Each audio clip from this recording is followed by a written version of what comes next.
परमात्मा कहते हैं कल पे कारण कौन है, कर सेवा निकाम, मन इच्छा फल दूंगा जो पड़े धनी ते काम। आप भक्ति करते रहो, जो मर्यादा बताई है उस मर्यादा का पालन करते रहो। संसार की तरफ मत देखो, संसार की तरफ देखोगे भक्ति पर नहीं चल पाओगे, आप अपना उद्देश्य भूल जाओगे। संसार के चोचले नहीं देखने हमने, चाहे वो कुछ भी ड्रामा करते हैं।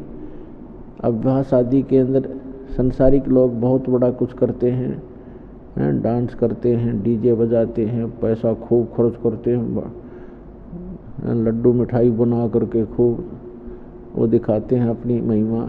तो परमात्मा कहते हैं इस तरह के जो परंपराएं हैं विवाह की, फिर आगे लेन देन की, ये भक्तों को अच्छा नहीं लगता। भक्ति मार्ग में बाधक है ये, और भगवान रुष्ट होता है। जैसे आपने देखा कि पहले दिन डीजे बजा रहे थे, लड़के का विवाह था, अगले दिन बारात जा रही थी, लड़का भी मर गया, 4-5 और मर गए उसी गाड़ी में, दुर्घटना में। पहले डीजे बज रहा था, अब वहाँ पर द्वाथड़ बज रहे हैं, टक्कर मार रहे हैं, हाहाकार मच रहे हैं। अब बजा ले डीजे, खा के ये डीजे।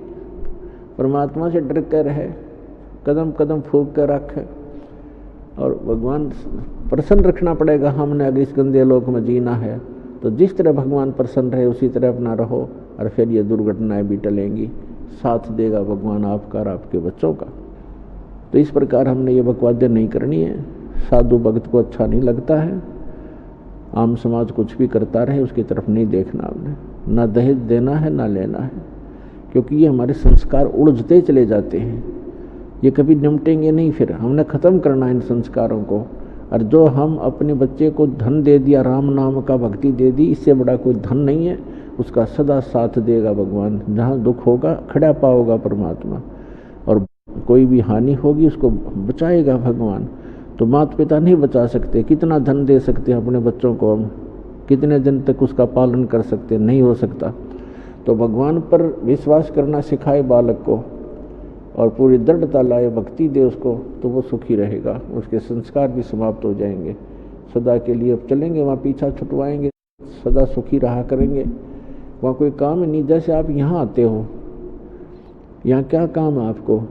नहाओ धो, रोटी खाओ, भोजन करो, बड़ा बड़ा भोजन मिलता है। तो ऐसे सतलोक के अंदर है। यहाँ तो गंदा लोक है, यहाँ तो और भी समस्या, शरीर में कोई बीपी हाई कर दे लो, कोई बुखार हो गया, खांसी होगी, सिर में दर्द हो रहा है, या कोई टेंशन होगी। वहाँ तो ये भी नहीं है। और फिर वहाँ रहा करोगे ना, वृक्षों के नीचे बैठे ठाठ तक ग्रुप के ग्रुप बैठ के बतलाया करोगे, भगवान की चर्चा कराया करोगे। वहाँ कोई काम में कोई नहीं।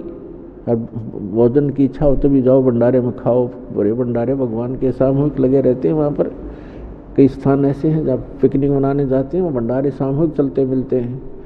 कोई अभाव नहीं किसी प्रकार का। घर पर आओगे, अपने घर हैं तुम्हारे, वहाँ पर छोड़ के आए हुए हो, वहाँ आपके सब पकवानों से भरे हुए भंडारे हैं। तो पुण्यात्माओं, इस गंदे लोग तो निकलन की सोचो तुम। यहाँ तो जाना पड़ेगा, एक दिन छोड़ना भी पड़ेगा।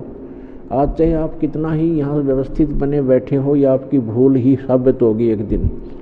चाहे आपकी कोठी है, कार है, बैंक बैलेंस है, खूब सारी सुविधाएं हैं, लेकिन कल उकचुक हो जा, कैंसर हो जा बॉडी में, बता, खाक सुविधाएं, ये जहर दिखाई देगा ये सारा धन।